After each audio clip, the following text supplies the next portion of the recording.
আচ্ছা, লাইভে এলাম কিছু বিষয় পরিষ্কার করে বলার জন্য। ব্যাপারটা হচ্ছে একটা বিভ্রান্তি সৃষ্টি হয়েছে, একটা জটিলতা তৈরি হয়েছে সকলের মধ্যে।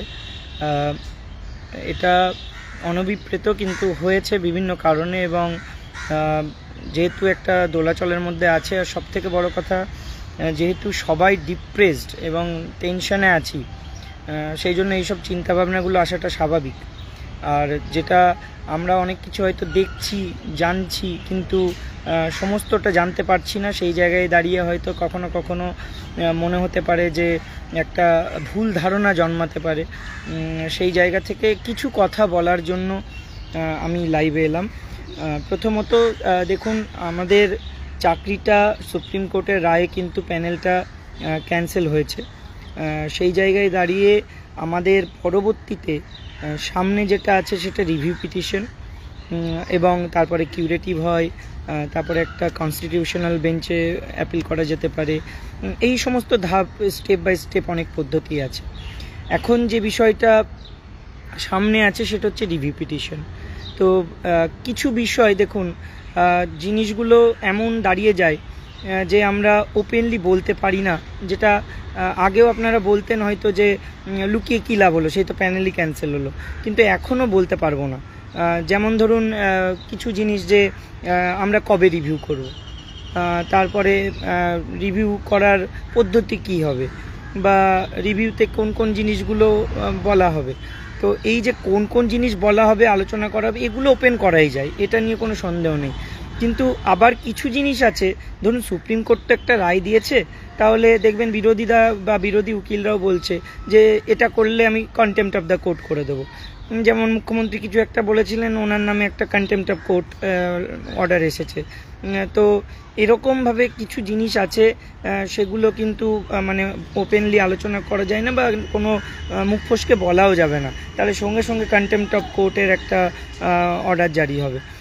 তো এখন যে জিনিসটা সবথেকে বেশি আলোচিত, যে আমরা আগের দিন শিক্ষামন্ত্রীর সঙ্গে বা যে মিটিংটা হলো, প্রথমত দেখুন এটা নিয়ে একটা দ্বিমত আছে। আর এত হাজার জনের মধ্যে মতামতের মিল কখনো সম্ভব নয়। কেউ বলবে এটা ঠিক, তো কেউ বলবে ওটা ঠিক। আলটিমেটলি যাই হোক না কেন, যারা সামনে থেকে নেতৃত্ব দিচ্ছে তাদের গালাগালি খেতেই হবে, সে আমি হই আর যেই হোক। তো সেটা কোনো ফ্যাক্টর না। আলটিমেটলি যুক্তি দিয়ে যেটা ভালো হবে সেটাকে গ্রহণ করতে হবে। তো ব্যাপারটা হচ্ছে আগের দিন আলোচিত যে বিষয়গুলো ছিল, আমরা তো সেগুলো সব কিছু লিপিবদ্ধ করে ওপেন এসএসসি অফিসের সামনে সবাইকে দাবিগুলো জানিয়ে তবেই গিয়েছিলাম। আমরা গিয়েছিলাম ওখানে 12 জন না 13 জনের একটা প্রতিনিধি টিম। পারমিশন ছিল 8 জনের। সেই 8 জন আমরা আমরা 12 জন ভেতরে ঢুকি, কিন্তু 8 জনের টিমকে অ্যালাউ করা হয়। তো আমরা উপরে গিয়ে বলি যে স্যার, নিচে আরও 4-5 জন আছে, 4 জন মতো, তো তাদেরকে অ্যালাউ করা হোক। আলটিমেটলি সবাইকে অ্যালাউ করে দেওয়া হয়, একটু তর্ক বিতর্ক হয় বাই দ্য ওয়ে। যাই হোক, মূল আলোচ্য বিষয়ে আসি, যে সেখানে যে মূল দাবিগুলো আমরা করেছিলাম আর লিগ্যাল ফ্যাক্টর দুটো কিন্তু অন্য জিনিস। দুটো পয়েন্ট অফ ভিউ থেকে কিন্তু এই জিনিসটা আছে। একটা হচ্ছে যে আমরা কি কি দাবি রাখছি, আর একটা হচ্ছে লিগ্যাল পয়েন্ট অফ ভিউ, যে এই জিনিসগুলো আগে লিগ্যালি সম্ভব কিনা, বা এই জিনিসগুলো লিগ্যালি করা ঠিক হবে কিনা, বা লিগ্যালি কোন কোন প্রসেসে যাওয়া যেতে পারে, সেইটা ভাবনা। আর আমাদের ভাবনা যে এইটা দাবি করব, এইটা দাবি করব, ওইটা দাবি করব। দাবিগুলো নিশ্চয়ই তোমরা সবাই জানো, যে যেগুলো আমরা করেছি এবং যেগুলো তারা বলেওছেন যে এটা করবেন, সেটাও কিন্তু এটা বলেছেন লিগ্যাল পরামর্শ নিয়ে। আর যেটা আমাদের ধারণা যে হচ্ছে মিরর ইমেজ, সেটা নিশ্চয়ই কোথাও না কোথাও আছে। তো কেউ না কেউ লুকিয়ে রেখেছে, স্বাভাবিকভাবেই এটা আমরা ভাবি। আর হয়তো নয়, এটাই ঘটেছে, কারণ দুর্নীতি যারা করেছিল বা সেই সময় যে ছিল, সে নিশ্চয়ই মিরর ইমেজ সামনে আনবে না বলেই লুকিয়ে রেখেছে। কারণ সেটা আনলে তো দুর্নীতি একেবারে ফুল প্রুফ যাকে বলে, যে কিভাবে দুর্নীতিটা হয়েছে আর কজন কজন অযোগ্য বা কত কি ধরা পড়ে যাবে। তো সেই জন্যই হয়তো ওই মিরর ইমেজটা লুকিয়ে রাখা হয়েছে, বা কি করেছে তারাই সেই জানে। তো এখন ব্যাপারটা হচ্ছে যে মিরর ইমেজ তো এসএসসির কাছে নেই এখন, সেটা তারা জানিয়েছে। আর তাদেরও বক্তব্য যে যদি সেটা এসএসসির কাছে থাকতো তাহলে সিবিআই তো পেতো এখন, তাহলে যে তখন ছিল সে লুকিয়ে রেখেছে, কি করেছে জানি না, এটা হচ্ছে তার বক্তব্য। আমাদের তবুও একটা দাবি থাকছে যে মিরর ইমেজ যেটা আছে সেটা কোথায় আছে, কিভাবে আছে, সেটা যদি খুঁজে পাওয়া যায় সেটা অবিলম্বে প্রডিউস করা হোক। আর এই যে ওএমআরের বিষয়টা নিয়ে আমরা বলেছি যে 22 লক্ষ ওএমআর, এবার বুঝতে হবে যে 22 লক্ষ ওএমআর বিষয়টা কিন্তু লিগালি হেল্প নিয়ে, লিগাল অ্যাডভাইস নিয়ে তবে করতে হবে। এটা যেমন সরকার পক্ষ বলেছে, এটা কিন্তু সবার লয়াররাও বলছেন। আর যোগ্য অযোগ্য, যেটা অনেক দিন ধরে আমাদের দাবি যে যোগ্য অযোগ্য পৃথকীকরণ করে লিস্টটা ওয়েবসাইটে পাবলিশ করা। দেখুন, পাবলিশ করতে পারবে কি না পারবে সেটাও জানি না, কারণ সেটাও লিগালি অ্যাডভাইস নিয়ে হবে, আমরাও আমাদের লয়ারদের সঙ্গে আলোচনা করব। কিন্তু যোগ্য অযোগ্য আলাদা পৃথকীকরণ তো করা যাবে, লিস্টটা তো বানানো যাবে, সেই লিস্টটা সুপ্রিম কোর্টে তো দেওয়া যাবে। তো সেই জায়গাতেও আমরা এইগুলো আলোচনা করেছি। আমরা এটাও বলেছি যে এমএ ফাইলটা করা হয়েছে, আগামী 17 তারিখে শুনানি আছে। সেই শুনানিতে ওই যে একটা সবার মধ্যে ধারণা ছিল যে ফ্রেশ সিলেকশন আর ফ্রেশ রিক্রুটমেন্ট, এইটা বদলে কেন ফেলা হলো, কার সাথে আলোচনা করে করা হলো, কেনই বা বদলে দেওয়া হলো, সিলেকশনটা লিখলেই কি মানে ভালো হতো না, বা কেন ইচ্ছা করে এটাকে চেঞ্জ করে দেওয়া হলো। এখন ব্যাপার হচ্ছে যে আমরাও আমাদের লয়ারদের সাথে কথা বলেছি, সেটা আমাদের লয়াররাও জানিয়েছেন, বা এখানেও কলকাতায় অবস্থিত যেসব লয়াররা আগে বিগত দিনে এসএসসির হয়ে এসএসসি কেসগুলো লড়েছেন বা যারা সব নামগুলো জানেন তাদের সঙ্গেও আলোচনা করেছি। আর এসএসসি লয়ার বা বোর্ডের লয়ার, স্টেটের লয়ার, তারাও যেটা জানিয়েছেন যে ফ্রেশ সিলেকশনের জায়গায় যে ফ্রেশ রিক্রুটমেন্ট লিখেছেন এটার জন্য রিভিউতে কোনো সমস্যা হবে না, বা এমএ ফাইলে এর কোনো প্রভাব রিভিউতে গিয়ে পড়ে না, এটা তারা জানিয়েছেন। এটা আমাদের কথা নয়, এটা আমাদের লয়ার হোক বা অন্য পক্ষের লয়ার হোক বা গভর্নমেন্ট বা তাদের লয়ার হোক, সবারই একটাই বক্তব্য যে সিলেকশন লেখা ছিল অর্ডারে, তারা রিক্রুটমেন্ট লিখেছে, এইটা কোনো ফ্যাক্টর কাজ করবে না। যদিও আমাদের ধারণা ছিল, এটা আমাদের ধারণা, যে সিলেকশন লেখা থাকলে হয়তো একটা রিপ্যানেলিংয়ের ব্যবস্থা করা যেতেও পারত, সেটা কি পরবর্তীতে করা যাবে। যাই হোক, বোর্ড রিক্রুটমেন্ট অথরিটি নয়, তাই রিক্রুটমেন্ট অথরিটি এসএসসি, তাই এ কি লিখলো না লিখলো তার উপর রিক্রুটমেন্টের কোনো ফ্যাক্টর কাজ করবে না, এটা সবার কথা। অবশ্যই আমরা এখনও চাই যে ওএমআরগুলো পাওয়া গেছে সেগুলো তো আমরা মানি, সেই এবার আমরা মানলে তো হবে না, লিগালি সেটাকে অ্যাকসেপ্ট করতে হবে। আর লিগাল ওয়েতে সেই ওএমআরগুলোকে ভ্যালিডেটেড করা হচ্ছে কিনা বা অ্যাকসেপ্ট করা হচ্ছে কিনা সেটা আমাদের কাছে এখনও ক্লিয়ার নয়। যদি সেটাকে অ্যাকসেপ্ট করে তাহলে অবশ্যই আমরা এটা দাবি তো রাখবই যে রিপ্যানেলিং যেন করা হয় ওই নাম্বারের ভিত্তিতে। সেটাকে দেখুন, একটা বিষয় আপনাদেরও জানা দরকার, সেগ্রিগেশন করা যায়নি এমন কোনো অভিযোগে কিন্তু প্যানেল ক্যান্সেল হয়নি। সেগ্রিগেশন করা যায়নি এমন কোনো কারণে কিন্তু প্যানেল ক্যান্সেল হয়নি। প্যানেল ক্যান্সেলটা হয়েছে পুরোপুরি প্রসেস ভায়োলেশনের জন্য, যেটাকে বলা হয়েছে আর্টিকেল 14 আর আর্টিকেল 16 ভায়োলেশনের জন্য। আর্টিকেল 14-এ যেটা আছে যে সবার সমান অধিকার, সেইটা ভায়োলেশন হয়েছে, আর article 16 reservation rules etcetera etcetera. তো সমস্ত কিছুকে মাথায় রেখেই আমাদের লয়ারদের সঙ্গে এবং প্রত্যেকের সঙ্গে আলোচনা করে যে কিভাবে এই সমস্ত আমি জাস্ট কমেন্টগুলো একটু দেখে নিচ্ছি, ওয়েট। ওকে, সমস্ত এই যে জিনিসগুলো আছে সেগুলো মাথায় রেখেই আমরা পরবর্তী আইনি পদক্ষেপগুলো নেব, তার জন্য আমাদের লয়ারদের সঙ্গে আলোচনা করতে হবে। আর আমরাও চাই যে নতুন পরীক্ষা দেওয়ার তো গল্পর মধ্যে আসতেই চাই না, আমরাও চাই এই যে প্যানেলটা ক্যান্সেল হলো এই রায়টাকে যেন পরবর্তীতে রিভিউতে গিয়ে খারিজ করে যোগ্যদেরকে আলাদা করে যেন রেহাই দেওয়া হয়। সেটা যে পদ্ধতিতে করবেন সে পদ্ধতিই ভালো, কিন্তু যোগ্যদের চাকরি যেন সুরক্ষিত থাকে। আপনি যেভাবে করবে কোর্ট সেভাবেই আমরা রাজি, কিন্তু যোগ্যদের একজনের চাকরিও যেন বাতিল না হয়, সেটাই হচ্ছে ব্যাপার। এখন ব্যাপার হচ্ছে যে এই যে পরিস্থিতিতে আমরা দাঁড়িয়ে আছি, সেখানে দাঁড়িয়ে একটা মানে তৈরি হচ্ছে একটা জটিলতা এই কারণে তৈরি হচ্ছে যে আমরা কেন এক ছাতার তলায় আসছি। আমরা সবাই তো চাকরিহারা, সবারই তো মানে চাকরি চলে গেছে, এখন সবারই একটাই মানে দাবি থাকবে যে কি করে চাকরিটা ফেরানো যায়। তাহলে কেন বিভাজন, কেন আলাদা করে কেউ অনশন করছে, কেন আমরা আমাদের মতো করে আলাদা করে করছি, একসঙ্গে কেন আসছি না। ব্যাপারটা দেখুন, ব্যাপারটা ঠিক এরকমটা নয়, এটা বুঝতে হবে যে কেউ কারোর বিপক্ষে নয় আর কেউ কারোর বিরোধিতা করার জন্য মাঠে নামেনি। কিছু কারণ যেগুলো যেমন ধরুন আমি কয়েকটা কারণ বলছি যে অলরেডি কিন্তু আজকেও নাকি আমাদেরকে মিডিয়া বলছে, দিলীপ ঘোষ বলেছেন আমরা নাকি এখানে নকশালরা মানে তৃণমূলের দালালরা এখানে আছি, ঠিক আছে এরকম। আবার মানে ওয়াই চ্যানেলে আবার ধরুন যারা তৃণমূলের তারা বলছে এরা নকশাল, এরা বিজেপির লোক। আবার ধরুন যারা মানে সিপিএম তারা বলছে এরা বিজেপির দালাল, এরা সরকারের দালাল।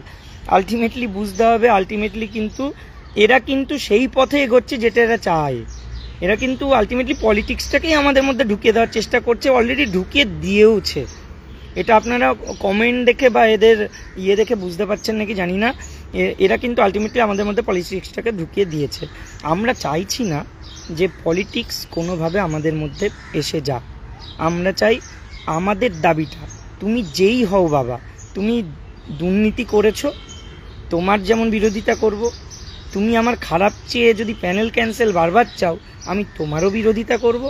আর তুমি পাশে থাকবে, সহমর্মিতা দেখাচ্ছ, অথচ যখন বলা হচ্ছে যে এদের একটা MA ফাইল করে স্যালারিটা চালু রাখা হোক, তারও বিরোধিতা করছো।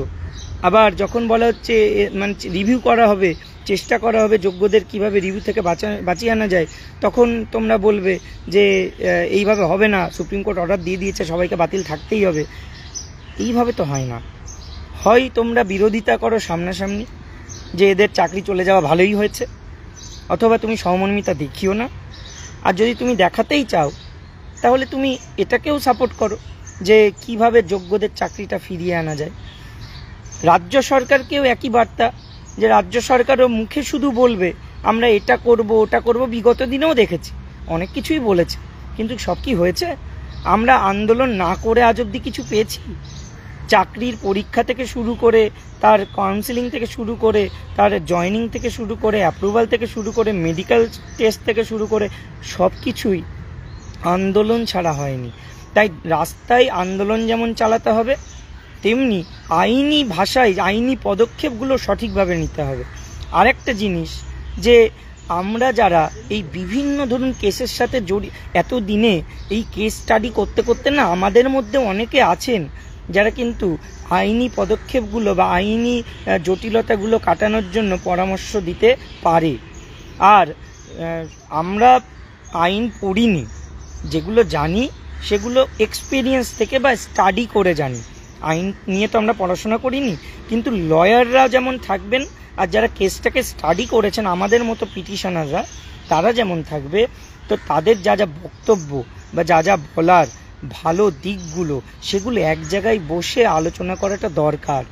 কারণ এই তো মুহূর্ত, এই তো সময় যেখানে দাঁড়িয়ে যে আমরা কে কোন পদ্ধতিটা অবলম্বন করলে, ধরুন আমরা বাড়ি বসে, আমিও হুজুগের বসে হয়তো এটা বলতেই পারি এটা করতে হবে, আমার মনে হয়েছে এটা করতে হবে, এটা করলে বেঁচে যাব, কিন্তু তার আইনিভাবে যুক্তিসঙ্গত কিনা সেটা তো এক জায়গায় বসে আলোচনা দরকার। সেটা তো আমি জানছি না, বা আমি যদি কোনো ভুল ভাবছি বা আমি ঠিক ভাবছি কিনা, সেটা অন্য কেউ মানে সাপোর্ট করছে কিনা বা তার মনে হচ্ছে এটা ভুল, সেই যুক্তি দিয়ে বা লয়ার ওটা সম্বন্ধে কি বলেছেন সেটা জানিয়ে এক জায়গায় বসে তবেই না সেটা করতে হবে। তাই বলছি, আইনি যারা বিষয়টা জানেন, যারা চাইছেন, তারা বলুন তাদের বক্তব্যটা কি। এখানে আমাদের তরফ থেকে একটা মানে ব্যবস্থা নেওয়া হয়েছে ড্রপ বক্সের, যে এরকম অনেকেই আছেন ধরুন আমাদেরকে সেই প্রথম থেকেই যে হোয়াটসঅ্যাপে ফরওয়ার্ড করে দেন, অনেক কিছু লিখে দেন মেসেঞ্জারে, আমরাও সেগুলো গ্রুপে ফরওয়ার্ড করি ঠিকই, কিন্তু অনেক অসুবিধা হয়। কারণ দেখা যায় মানে সেগুলো ওইভাবে না হোয়াটসঅ্যাপে খুঁজে পাওয়া যায় না, মেসেঞ্জারে হারিয়ে যায়। কিছু কিছু বক্তব্য যখন মনে থাকে হঠাৎ চোখের সামনে আসে, ওটা মনে পড়ে। তো এরমভাবে হয় না, হার্ড কপি থাক, এক জায়গায় ফিজিক্যালি মিট করুন বা আসুন, ফিজিক্যালি এসে এইগুলো আলোচনা করুন, সময় দিন। এগুলো over the phone, over social media বা ওভার কমেন্টে হয় না। সামনে এসে ফিজিক্যালি বসে মিট করে যুক্তিসঙ্গতভাবে আইনি পদক্ষেপ নিয়ে আলোচনা করাটা দরকার, এটাই সময়। আর বিভিন্ন যারা মানে আছেন, যারা ভাবছেন যে বিভাজন হচ্ছে, কোথাও একটা আলাদা দিক তৈরি হচ্ছে, এই জিনিসটা নয়। আপনারা যারা এটা বলছেন সেই জায়গাটা নিজেরাই সেটা এগিয়ে নিয়ে এসে ক্ল্যারিফাই করুন না। আমরা তো বলছি যে একসাথে বসুন, একসাথে ফিজিক্যালি থাকুন, মিট করুন, সেই জায়গাটা তৈরি করতে হবে। একটা জিনিস ভাবুন তো, আজকে আমরা আন্দোলন কেন হয় না বলুন তো, কেন এরকম ছন্ন ছাড়া হয়ে যায় বলুন তো? আজকে আমরা যখন বললাম যে আন্দোলন এসএসসি অফিসের সামনে হবে, দেখলেন তো কত ভিড় হলো। তার মানে মানুষ তো ক্ষিপ্ত, মানুষ তো চাইছে আন্দোলন হোক। কিন্তু যেটা বারবার বলে এসেছি যে আন্দোলনটা কিন্তু 10টা 5টার ডিউটির মতো নয়। আমরা এসএসসি অফিসের সামনে থেকে এলাম কেন উঠতে হলো, কি জন্য চলে আসলাম? এক হচ্ছে প্রথমত 10,000 থেকে 12,000 জন আমরা সেদিন এসেছিলাম। আমরা যখন রাতে দেখা করার পর একটা সবার সামনে এসে বললাম, আস্তে আস্তে রাতে সব চলে গেলেন, মধ্যরাতে তো অনেকেই চলে গেলেন, ভোরবেলা প্রায় ফাঁকা হয়ে গেল। 10% তো ছেড়ে দাও, 5 থেকে 6% লোক ছিল না যতজন এসেছিল তার। এবার এসএসসি অফিসের সামনে রাতের বেলা পুলিশের সঙ্গে ঝামেলা হয়েছে রীতিমতো, যে আপনারা ওইদিকে থাকবেন না, এদিকে চলে আসুন। এবার আপনারা যদি একসঙ্গে না থাকেন, এগুলো ট্যাকেল কিভাবে করব? তাহলে তো ছেড়ে দিতে হবে সব কিছু।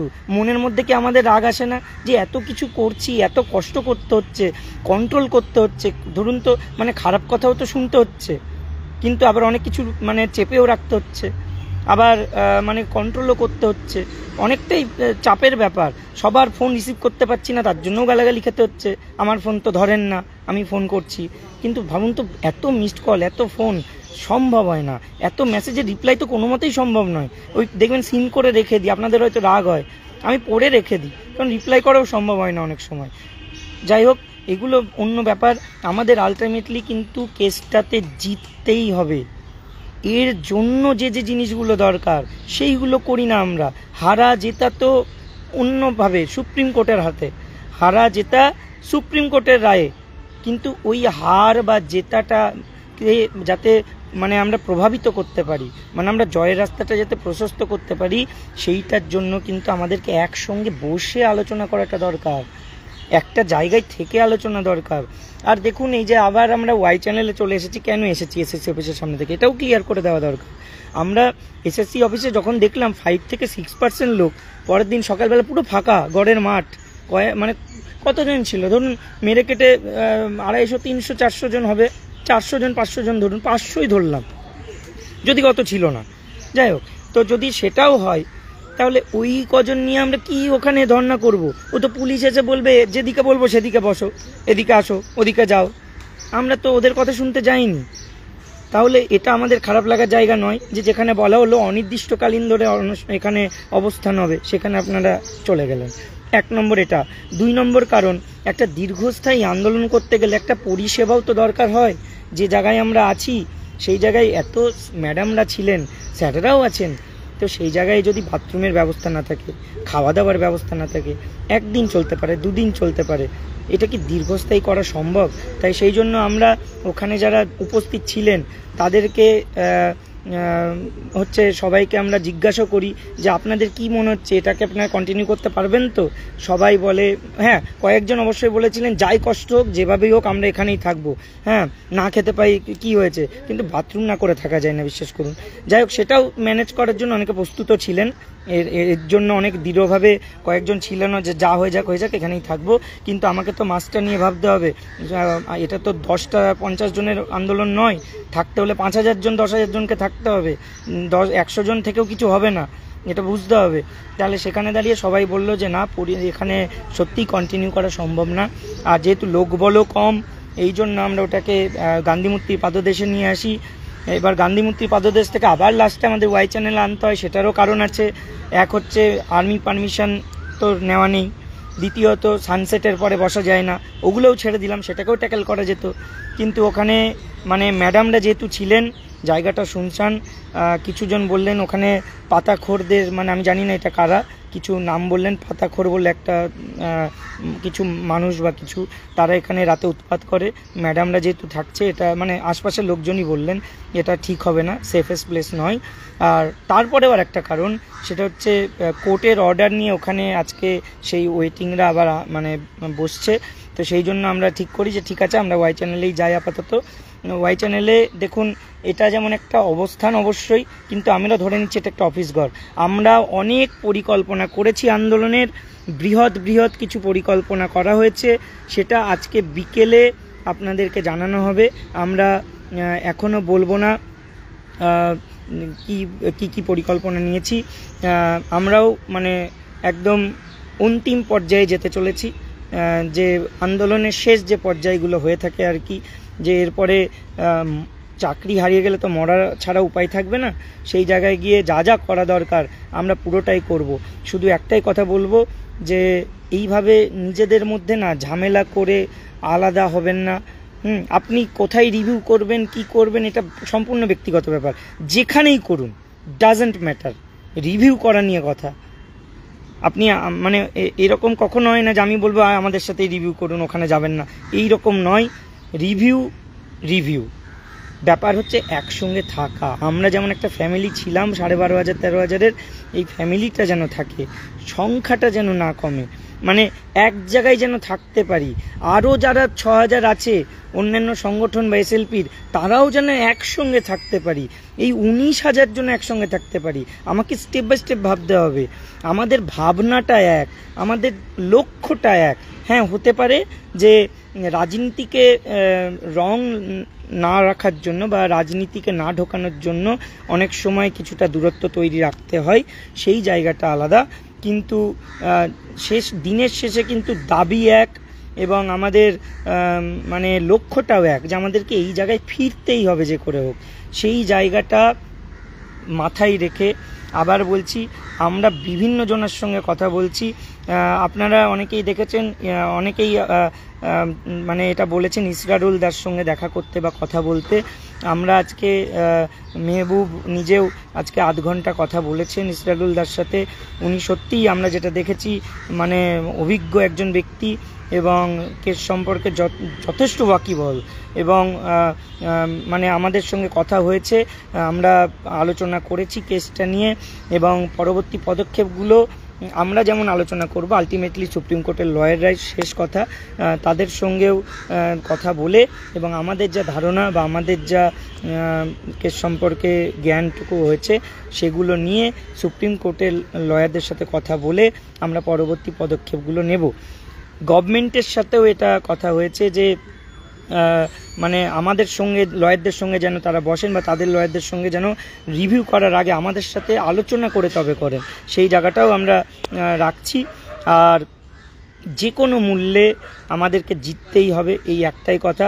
তারপরে যে যাকে খুশি ভুলে যান, যে যেখানে খুশি চলে যান, কাজের মধ্যে ব্যস্ত হয়ে যান, আলটিমেটলি জিতুন তো আগে একসাথে বসে জিততে তো হবে, সেই জায়গাটা ক্লিয়ার তো করতে হবে। যদি জিততেই না পারি, তাহলে কিসের সংগঠন, কিসের অনশন, কিসের আন্দোলন, কিসের বিক্ষোভ, কিসের যোগ্য শিক্ষক শিক্ষিকা অধিকার মঞ্চ, আর কিসের কনভেনার, কিসের কমিটি, কিছুই কিন্তু থাকবে না। এটুকু মাথায় রাখতে হবে। আর কিছু আপনাদের মনে হয়তো আসছে, আজকে কয়েকটা কথা বলি। দেখুন, আজকে বিরোধিতা তো সব জায়গাতেই থাকবে, কিন্তু যারা আন্দোলনকারী, সেটা অনশন যারা করেছে তারা হোক, বা আমরা যখন বিক্ষোভ করলাম, আন্দোলন করলাম, সেটাই হোক, যারা হেল্প করতে আসছে তাদেরকেও প্রশাসন বাধা দিচ্ছে। এটা কি ধরনের কাজ হতে পারে? হ্যাঁ, দেখুন, একটা রাজনীতিক একটা পরিকল্পনা তাদের থাকে, যে আমরা এই সময় তাদের পাশে দাঁড়ালে একটা রাজনৈতিকভাবে আমাদের হয়তো কিছুটা সুনাম হবে বা কিছু, কিন্তু আমাদেরও তো কিছু পরিষেবা দরকার হয়ে থাকে অনেক সময়। যারা ধরুন অনশন করেছে, তারাও অনেক দাবি দাওয়া রেখেছে, যে তাদের দেখেছেন নিশ্চয়ই বৃষ্টির দিনে, বৃষ্টির রাতে কিভাবে তারা ওখানে অনশন করেছেন, আমরা দেখেছি। তাহলে সেই জায়গাটাই তাদের কি একটা ছাউনি দেওয়া যেত না, তাদের কিছু একটা পরিষেবাগুলো দেওয়া যেত না? তো এগুলো কিন্তু প্রশাসনের অসহযোগিতা, এগুলো কখনোই মেনে নেওয়া যায় না।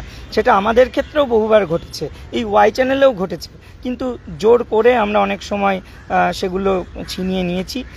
পরবর্তীতে আমরা যা পদক্ষেপ করব আপনাদেরকে বলবো, একসঙ্গে থাকুন, যা খুশি আলোচনা করবেন, সেটাই কেস সম্পর্কিত একসঙ্গে আলোচনা করুন।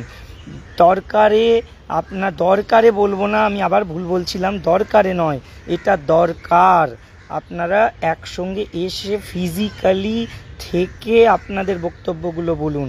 ফিজিক্যালি সামনে থেকে ঝগড়াঝাটি, তর্ক বিতর্ক বা একে কথা শোনাবো, ওকে টার্গেট করবো, এরমভাবে নয়।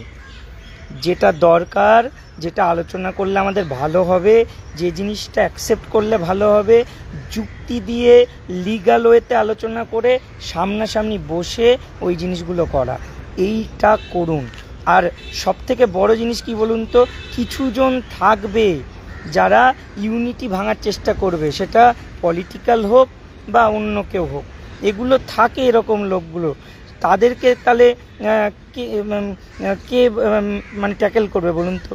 আমরা করতে যাব সব সময়? এগুলো তো আপনারা যারা আছেন, এই যে বিভিন্ন সবসময় মানে আমাদের সঙ্গে আছেন, দেখেন, তারা আপনাদেরও তো কিছু এখনো অবধি নলেজ কেস সম্পর্কে হয়ে গেছে, তারাও ট্যাকেল করুন না এগুলো। আপনাদেরকেও তো এগিয়ে আসতে হবে। সবসময় যারা নেতৃত্ব দিচ্ছে বা সামনে থেকে আছে তারাই যে এগুলো করবে তা তো নয়, সবাইকে এগিয়ে আসতে হবে, আলটিমেটলি জিততে হবে। আর আরেকটা বিষয় দেখুন, এই বিষয়টা আমি ক্লিয়ার করি যে বদ্ধ ঘর, এই যে মিটিং হয়েছে, মানুষের মধ্যে এই যে ধারণাটা আছে না, যে বিগত দিনেও তো আমরা দেখেছি যে কিভাবে যারা আন্দোলন করেছে সামনের সারির মুখগুলো তাদের চাকরিটা পাকা করে নিয়েছে, এটা তো আমরা দেখেছি চোখে। তাই যারা এগুলো বলছেন তারা কি মানে ইচ্ছা করে টার্গেট করার জন্য বলছেন? তা নয়, তারা তাদের অভিজ্ঞতা থেকে বলছেন, যেরকম বিগত দিনেও হয়েছে, তাই আগামী দিনে যে হবে না সেই ভরসাটা তারা কি করে পাবেন? তাই তারা আমাদেরকেও হয়তো বলছেন সেটিং হয়ে গেছে বা ভেতরে গিয়ে রফা হয়ে গেছে, তাদের জায়গায় তারা ঠিক, তাদের ভাবনা ঠিক, যে তাদের জায়গা থেকে তারা এটা ভাবছেন, কিন্তু আমাদের